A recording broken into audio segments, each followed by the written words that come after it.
Habari gani, my Induga Nadada. This is your brother, your elder, General Abu Amin Ra, coming at you again, trying to get your eyes open. Do you understand what I'm trying to say? Listen, my brothers and sisters, we must become aware and act aware and realize and recognize our situation today. Let me advise you of something. We have been successfully divided into two classes of black people in the United States of America, I know for sure. We've been divided into what we call in the black community between the house slave and the field slave.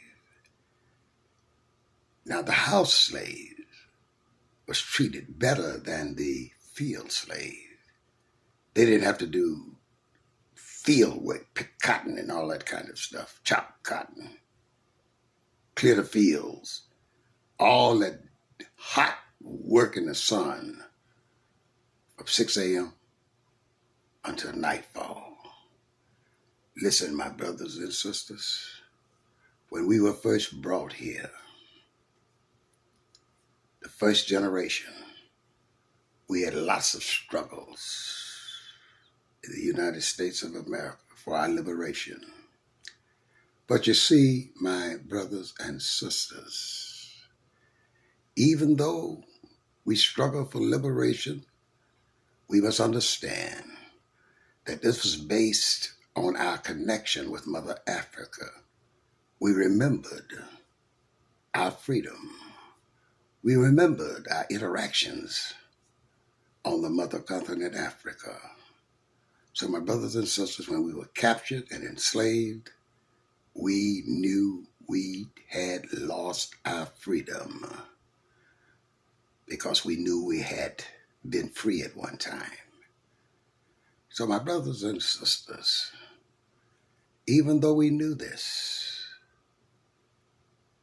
some of us failed to struggle, but many of us did struggle. There were all kinds of revolts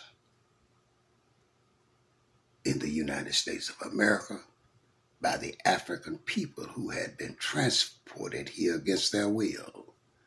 Now, my brothers and sisters, the next generation of our people, they didn't do too much revolting because they never knew they had been free. They had never experienced freedom on the motherland of Africa. They were born into slavery. So my brothers and sisters, they didn't resist as much because they had never tasted freedom. They thought this was their eternal position in life in reference to the masters. So my brothers and sisters, we stopped struggling. The third generation got worse. Fourth generation got even worse. They completely brainwashed us.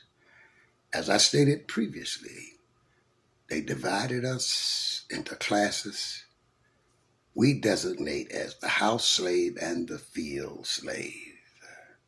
Listen to me now. They got mad and broke holes and broke tools, and on occasion some ran away.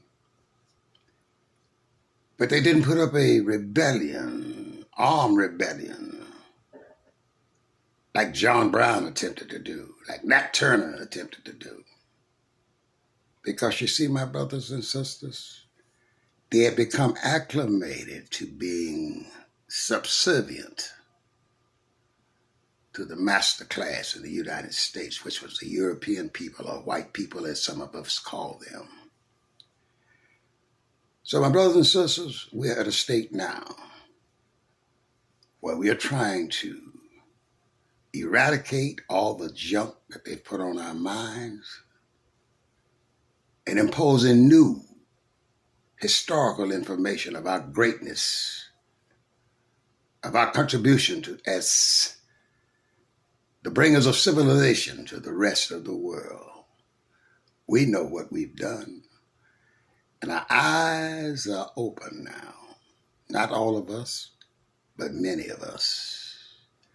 But my brothers and sisters, you see, many of the house slaves got educations. Some of them didn't, of course. But those who got an education evolved in what we call bourgeoisie. In other words, another word for house slaves. They defended and defend to this day the system we are encaptured within, the system of racism and white supremacy. Listen, my brothers and sisters, we have to get our minds cleared of the junk they put on as they brainwashed us. Refresh our mind and get back in the game of life.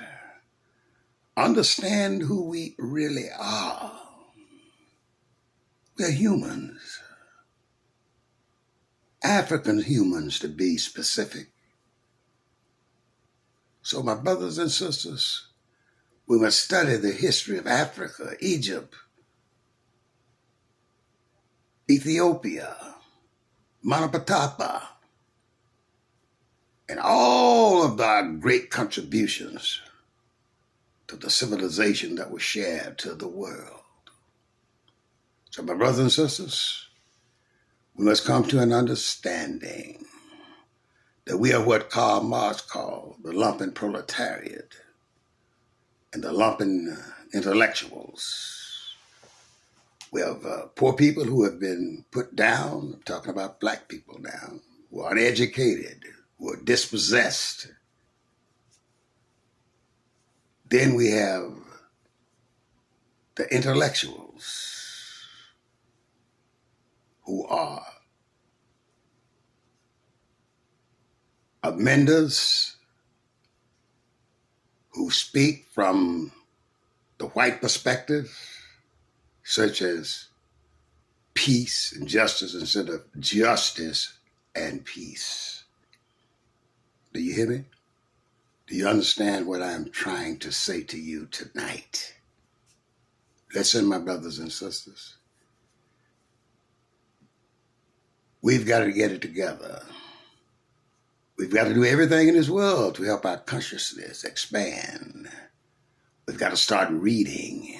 I know you detest reading, but you must read. Otherwise, all you get is hearsay information. Read the facts for yourself. Then you will know, and you will really be enamored with black pride, black dignity, because you'll know who you are. You'll strive to become who you are, realizing at all times that you were made a slave and you are still a slave. Some of you are just, as Karl Marx says, lumpen proletariats and lumpen intellectuals. In other words, lost people who suffer under racism because of your mental attitude, mental growth, your perception of what's going on, your conception of the idea of liberation and acting on it. Do you understand what I'm saying? We must come together. We must unite, not on local levels, because our struggle, whether we are making that struggle or not, is global. Africans are hunted down in China. They're hunted down in Korea. They're mistreated in Japan. Everywhere we go, people view us with a heart of disdain. They despise us because of our new roles we are playing.